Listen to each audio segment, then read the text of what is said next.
Comme on sait, c'est dimanche de la résurrection. On célèbre le fait que Jésus est revenu et ressuscité, que le monde a changé d'une façon dramatique.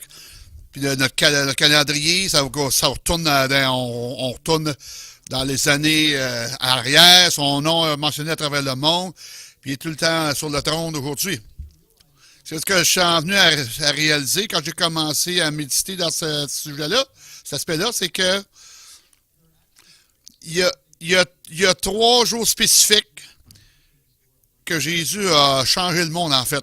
Chacun sont appelés chaque de ces journées-là sont appelées dans le jardin.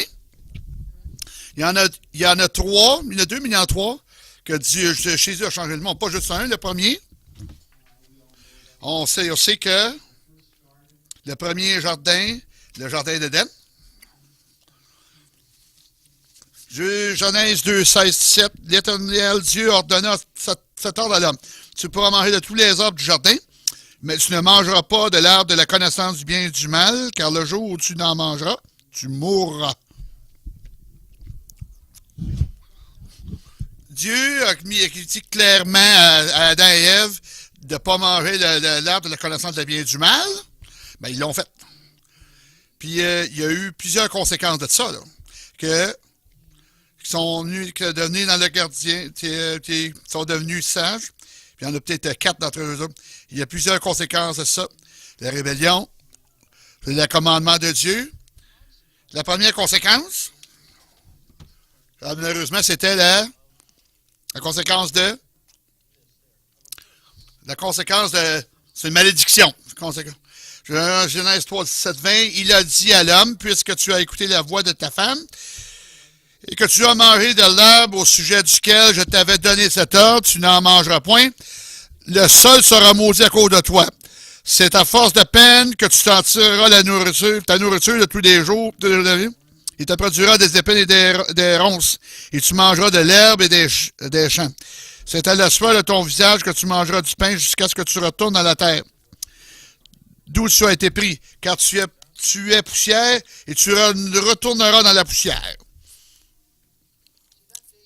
De ce jour-là, cette malédiction-là est venue dans le sol. Puis à partir du sol, à partir des mauvaises herbes, des épines, toute la patente, des chardons. C'est beaucoup plus difficile de travailler la terre. Pourquoi la terre a été maudite? Pourquoi la terre est maudite? Qu'est-ce qu'on a fait de mal, là? Pourquoi ça a été maudit? Puis Adam a péché. Pourquoi que le sol a été maudit? La terre? Quand Adam et Ève ont mangé le fruit de l'arbre de la connaissance du bien et du mal, la malédiction est venue sur eux autres. Ils ont été créés du sol, de la terre, de la poussière de la terre, parce qu'ils étaient de la même substance que la terre. Donc, la terre était maudite, elle aussi. Ils ont été créés par de la même substance. Et Dieu,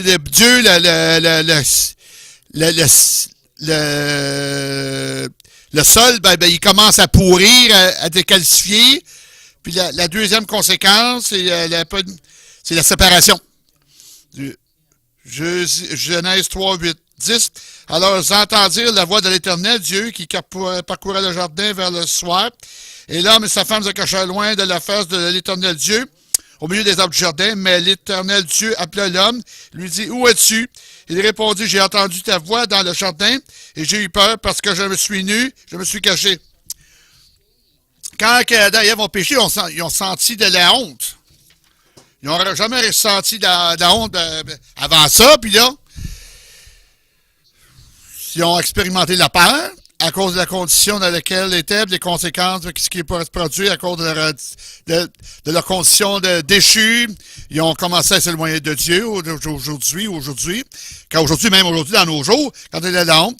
C'était vrai que les autres puissent se sentir comme ça, c'était à cause, dans leur condition de déchue, ils étaient séparés de Dieu. Ils ne pourraient pas rester il ne pouvait pas rester de la présence d'un Dieu saint. Il ne pouvait pas se tenir dans un Dieu saint. Il se tenait. Cet acte-là de désobéissance les a séparés de la présence d'un Dieu saint. ils étaient séparés de leur amour, de se séparer de leur présence. Puis à partir de ce moment-là, ils vont se débattre, ils vont se battre.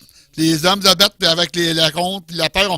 On fait une série à propos de la peur. C'est le plus grand ennemi de l'humanité, c'est la peur. C'est relié à la honte. Puis ils ont expérimenté la honte, la peur. Il ne faut pas se vêtir d'eux-mêmes avec la présence de Dieu. Puis de sa protection, ils ont expérimenté la honte.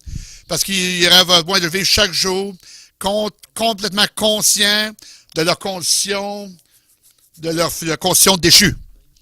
Ils ont expérimenté une honte qui est grandiose. Ça nous amène à la troisième conséquence, c'est la culpabilité. Genèse 14, 3, 14, 19. L'Éternel Dieu dit au serpent, puisque tu as fait cela, tu seras maudit. Il dit à l'homme, puisque tu as mangé de l'arbre au sujet duquel je t'avais donné cet ordre, tu n'en mangeras point, le sol sera maudit à cause de toi. Parce que Satan a trompé Ève, Satan est coupable. Puis Adam est coupable du péché parce que du fait que Ève était dans le péché d'avoir mangé des fruits. C'est pour ça que quand elle expérimente le pain dans la période de travail,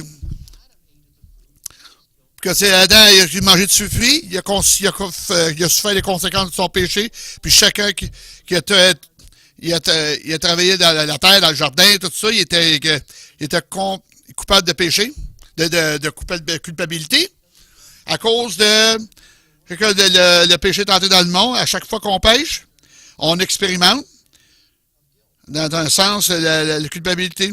Puis on trouve à partir de la période de nos vies, avant qu'on deal avec le péché, ça se bat, ça prend du build-up dans notre vie, puis aujourd'hui, quand on n'est pas capable de dealer, psaume 31, 4, 38, 4, il n'y a rien de sain dans ma chair à cause de ta colère, il n'y a plus de vigueur dans mes os à cause de mon péché, psaume 38, 4. C'est le témoignage de bien des gens tout dans le monde. Puis le problème qu'on développe, toutes sortes de méthodes, de façons, pour essayer d'engourdir la douleur de la culpabilité. La méthode, ça fait juste rajouter à notre culpabilité. La quatrième conséquence, dans le jardin d'Éden, c'est la tromperie. Genèse 3, 13. Et l'Éternel dit à la femme, pourquoi tu fais cela? La femme répondit, le serpent m'a séduite et j'en ai mangé. J'en ai mangé. Le serpent m'a trompé et j'en ai mangé. C'est la tromperie. Dieu a trompé. Satan a dit un mensonge, puis on y a cru. Elle a été trompée par Satan. Puis la tromperie a ouvert la porte à son désobéissance, à du péché. Puis là, ça fait rien qu'à empirer tout le temps, puis ça continue. C'est ça, dans l'historique de l'humanité. Puis le monde aujourd'hui est rempli avec des mensonges, c'est comme une façon comme une manière de vivre. De la tromperie, le mensonge, on essaie de se couvrir en se justifiant de nos mensonges. Puis les mensonges, les tromperies, ça nous amène à d'autres mensonges de tromperie. Assez que le prophète Jérémie 17, 9, Jérémie 17, le cœur est tortueux, est trompé par-dessus tout, tortueux, il est méchant. Qui peut le connaître? Qui peut le comprendre? C'est toute une description de notre cœur, de l'humanité. C'est tout des mensonges, des tromperies. Notre mensonge est devenu tortueux par-dessus tout. Plusieurs années plus tard, il y aurait un remède. Le seul remède pour notre cœur. Notre premier jardin, le jardin d'Éden, il est écrit comme un beau jardin qui est beau. Puis là, dans ce péché-là, tout le monde a changé. Toute l'humanité se débat avec la malédiction, la séparation de Dieu, la culpabilité, puis la tromperie. Puis il y en a encore plus, là. Heureusement, plus tard, on célèbre le deuxième jardin. C'était le jardin de Joseph d'Arimathée. Jean 19, 41. Or, il y avait un jardin dans le lieu où Jésus avait été crucifié, et dans le jardin, un sépulcre neuf où personne encore n'avait été mis. Matthieu 26, après le sabbat, à l'aube du premier jour de la semaine, Marie de Magdala et l'autre Marie allèrent voir le sépulcre. Et voici, il y eut un grand tremblement de terre, violent, car un ange du Seigneur descendit du ciel, vint rouler la pierre et s'assit dessus. Mais l'ange prit la parole et dit aux femmes, pour vous, ne craignez pas, car je sais que vous cherchez Jésus qui a été crucifié, il n'est point ici. Il est ressuscité, comme il l'avait dit. Venez, voyez le lieu où il était couché. Ça, c'est le deuxième jardin. La deuxième journée qui a changé le monde, c'est quand que Jésus est ressuscité des morts dans ce jardin-là, dans le tombeau de... Ouais. Qu'est-ce qui est arrivé dans le deuxième? Jésus a annulé les conséquences du péché qui s'est produit dans le premier jardin. Jésus a Galatiens 3:13, Jésus-Christ nous a racheté de la malédiction de la loi, étant devenu malédiction pour nous, car il est écrit, maudit est quiconque est pendu au bois. Jésus a annulé la séparation. Quand Jésus est mort sur la croix, ils ont mis cette croix d'épines, il a tombé les épines, il a mis ses épines de sa tête, puis ça a percé sa tête, puis là, le sang a sorti, a déversé, le sang qui a été par les épines, qui a emmené la guérison de nos malédictions dans le deuxième jardin. Le sang s'est écoulé, puis la malédiction a été annulée.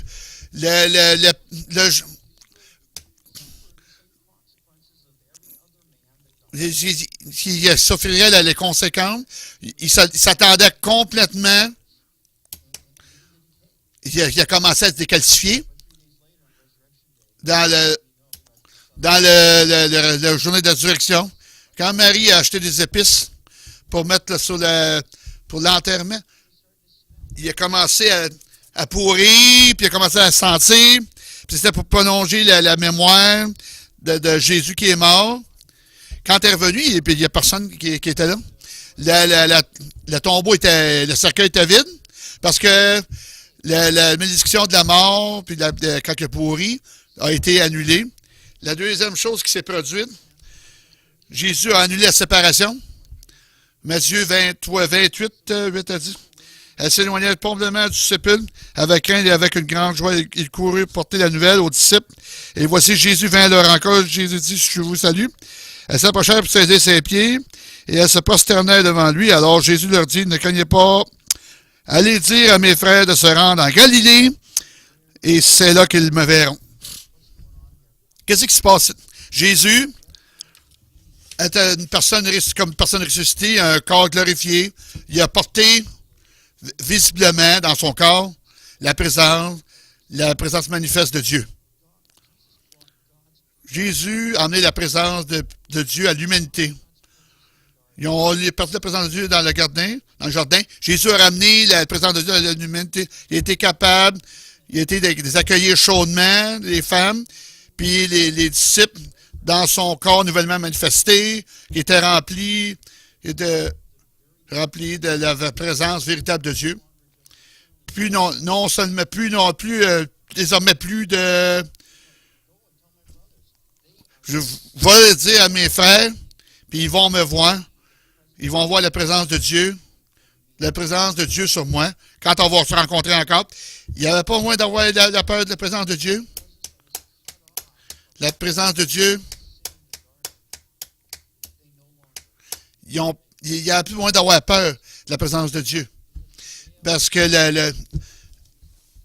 le rideau, là, la séparation a été annulée, puis là, le rideau s'est déchiré. La troisième chose qui est appelée dans le troisième, regardez, Jésus a commencé à annuler la culpabilité. Jean 20, 19 à 23, le soir de ce jour, qui était le premier de la semaine, les portes du lieu où se trouvaient les disciples étaient fermées à cause de la crainte qu'ils avaient des Juifs. Jésus vint, se présenta au milieu d'eux, il leur dit, la paix soit avec vous. Jésus leur dit de nouveau, la paix soit avec vous. Comme la Père m'a envoyé, à moi aussi je vous envoie. Après ces paroles, il souffla sur eux, il leur dit, recevez le Saint-Esprit, ceux à qui vous pardonnerez les péchés, ils leur seront pardonnés, à ceux qui vous leur retiendrez, ils leur seront retenus. C'était la nuit d'avant, 3 jours avant, les disciples ont tous renié Jésus, ils ont tous abandonné Jésus, ils se sont sauvés de lui, en rajoutant leur péché, leur action était la tromperie, la poltronnerie, puis la trahison, puis ils portaient cette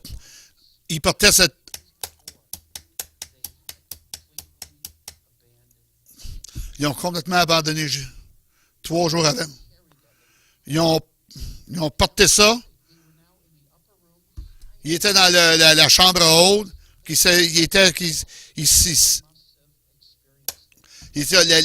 La culpabilité qu'ils ont expérimenté dans la chambre haute, à se rappeler à toutes les choses qu'ils ont dit, toutes les choses qu'ils ont faites, que la culpabilité. Jésus, surnaturellement, il est apparu dans la chambre haute, il a dit, puis pour ceux qui se sentaient à Pierre, que la paix soit avec vous. Pas pointer du doigt, ou comment oser faire ça. Il a dit, il est allé vers eux autres, que la paix soit avec vous. Il a dit que la paix soit avec vous, que la paix soit avec vous. En somme, recevez ma foi de tous les péchés que vous avez portés. En passant, je vous aime. Puis je vous pardonne. Je veux vous envoyer travailler avec vous. Les gens qui l'ont trahi, se sont sauvés de lui. Je veux travailler avec vous. Je veux vous donner mon Saint-Esprit. Oui, puis en passant, si vous pardonnez quelqu'un, leurs péchés sont pardonnés. Pourquoi il a dit ça? Hey, les gars, vous savez que vous avez menti pour vous protéger. Vous m'avez abandonné, vous m'avez laissé pour compte, mais je vous pardonne. Je vous pardonne. Puis si vous pardonnez quelqu'un, je le pardonne, vous êtes pardonné. Puis en passant, vous avez vous pardonner un et l'autre.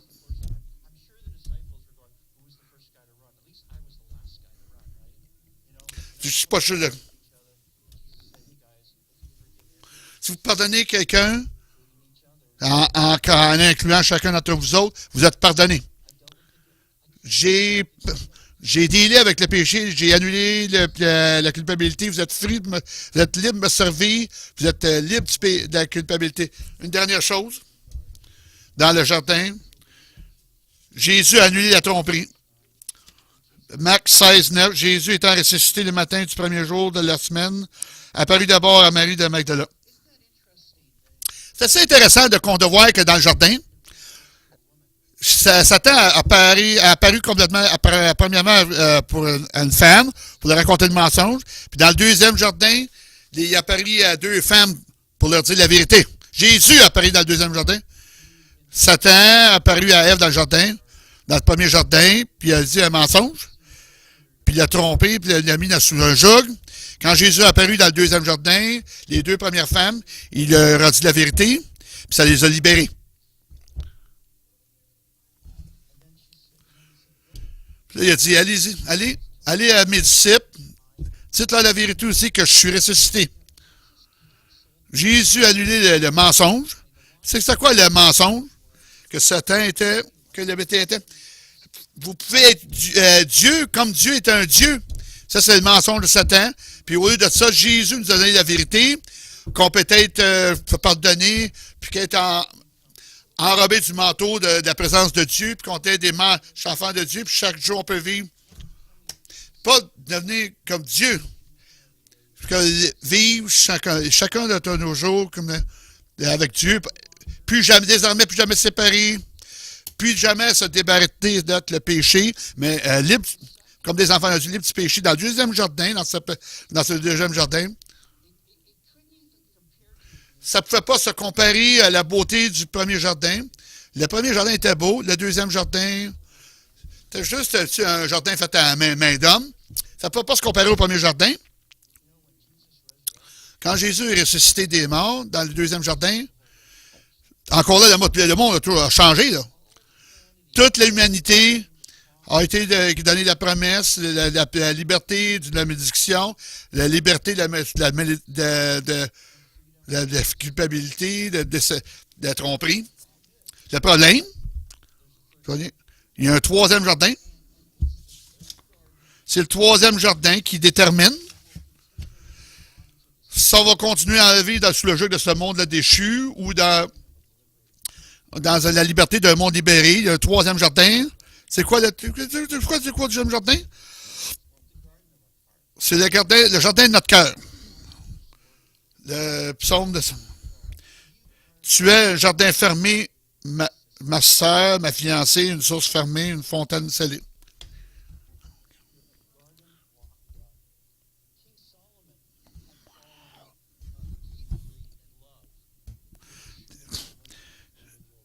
Dans le Vieux Testament, dans l'Ancien Testament, il y a c'était la nuit du mariage, puis le discours de la soirée du mariage. Il voulait avoir désespérément, il voulait exprimer pleinement à sa nouvelle femme comment est-ce qu'il l'aimait. Puis il a dit ces mots-là à elle. Tu es un jardin verrouillé. Qu'est-ce qu'il disait? Qu'il a vraiment de droitement compris, à moins qu'est-ce qu'elle soit capable d'ouvrir son cœur à lui. Elle ne serait jamais capable de vraiment pleinement exprimer son amour envers lui. Puis la profondeur de son amour. Il dit, ma chère, ma chérie, ton jardin est verrouillé, je veux que tu ouvres ton jardin à moi, le jardin de ton cœur. Le problème, c'est que de la même façon, on a chacun de nous autres, un jardin dans nos cœurs, un jardin que Dieu qui a créé nous autres, qu'on puisse marcher dans l'esprit, un jardin qui voulait qu'on puisse ouvrir, qu'on puisse expérimenter la profondeur de son amour, et puis Dieu profondément soupirer pour avoir qu'on enlève qu'on déverrouille le jardin pour qu'il puisse entrer dans nos vies, puis rentrer dans notre jardin, dans nos vies. Quand est-ce qu'on fait ça? Ça nous amène à expérimenter la malédiction qui a été cancellée. Quand on regarde nos cœurs verrouillés, ça ne nous amène pas à expérimenter la liberté de la séparation. La liberté de la séparation, de la culpabilité, la liberté de la déception, la tromperie, puis les mensonges de ce monde. Il y a chacun un jardin pour chacun d'entre nous autres. C'est ça qui détermine. Soit qu'on expérimente la bénédiction du premier jardin ou la liberté du deuxième jardin. Peu importe comment est-ce que Dieu va manifester son amour avec nous autres. On n'expérimentera jamais sa liberté. On expérimente le jardin de nos cœurs. Qu'on transforme notre monde personnel. On a chacun un monde personnel qui a besoin d'être transformé. On va regarder juste ça pendant une minute. Il y a une malédiction. 1 Corinthiens 16, 22. Si quelqu'un n'aime pas le Seigneur, qu'il soit anathème. Maranatha. Cette personne-là est toujours maudite. Peu importe ce que Jésus a fait, on est toujours sur la malédiction si on n'a pas débarré le jardin de nos vies.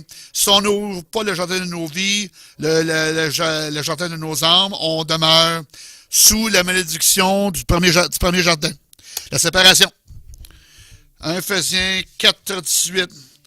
Ils ont l'intelligence obscurcie, sont étrangers à la vie de Dieu, à cause de l'ignorance qui est en eux, à cause de l'endurcissement de leur cœur.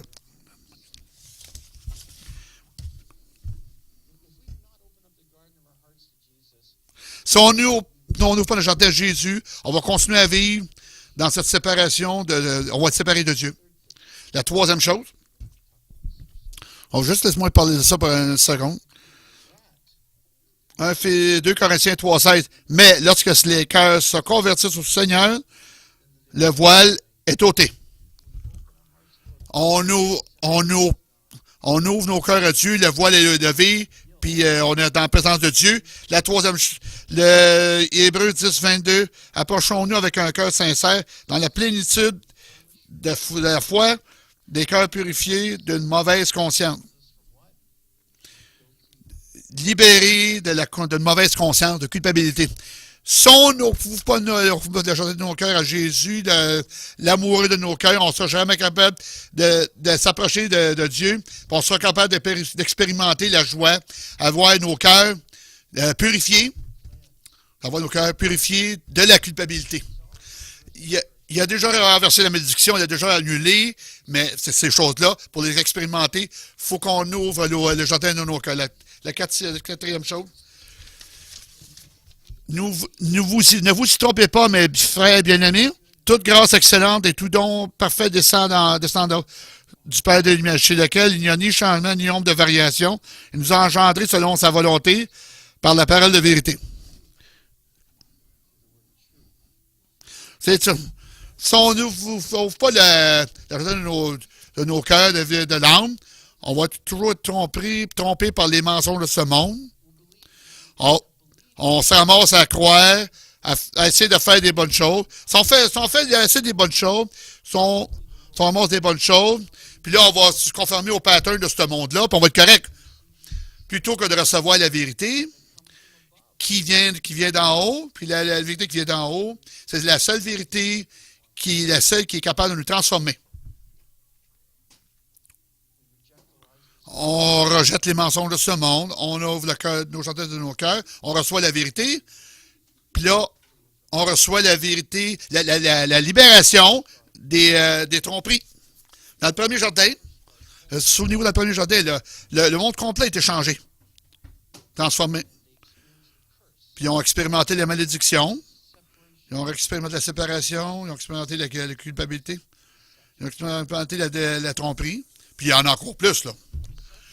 Dans le deuxième jardin, le monde était offert une deuxième chance d'expérimenter la liberté de la malédiction, la liberté de la séparation, de la tromperie, de la culpabilité, puis il y en a encore plus. C'est la liberté de ça.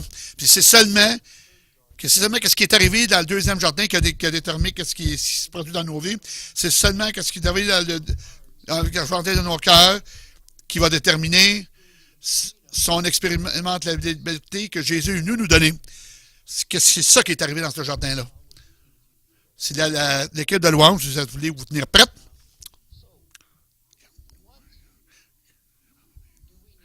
Qu'est-ce qu'on a besoin de faire? De déverrouiller le jardin de nos cœurs.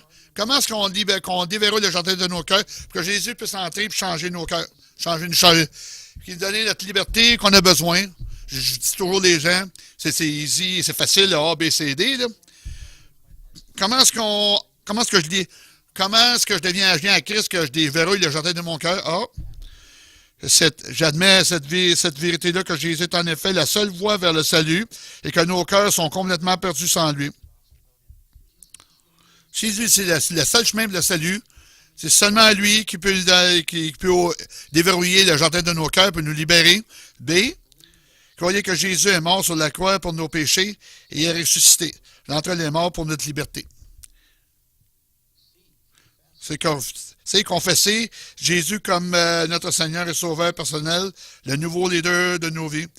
Décider de suivre Jésus tous les...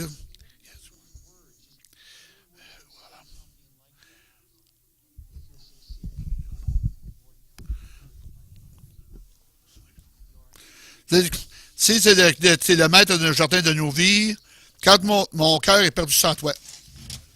Jésus, t'es mort sur nos péchés, t'es ressuscité pour nous, puis tu as donné la liberté. Je voudrais te confesser comme notre sauveur personnel de ma vie, puis je voudrais te suivre tous les jours. Tenons-nous debout. C'est dimanche de résurrection. C'est le jour qu'on célèbre la nouvelle vie en Christ. Puis vraiment, chacun d'entre nous autres. C'est une prière qu'on devrait prier tous les jours, surtout le dimanche de direction. On renouvelle notre engagement envers Dieu. Qu'est-ce que je voudrais qu'on fasse tout à haute voix, puis qu'on partage. On peut dire ces mots-là ensemble. Chacun d'entre tout le monde entre nous autres. Si jamais ces mots-là, là, c'est un grand jour pour le faire. Puis il y a le dimanche de direction. Qu'on renouvelle ce comment. Qu'on puisse expérimenter cette plénitude. Jésus, je me rends compte maintenant que je suis perdu sans toi et que tu es le seul moyen de connaître la liberté. Merci de mourir sur la croix pour me sauver du châtiment du péché et ressusciter des morts pour que je sois complètement libre. Je choisis de confesser et de mettre ma confiance en toi en tant que mon Seigneur et Sauveur. Je te donne tout mon cœur et toute ma vie. Je demande ton aide pour que je puisse faire de mon mieux pour te suivre chaque jour. Au nom de Jésus, je prie.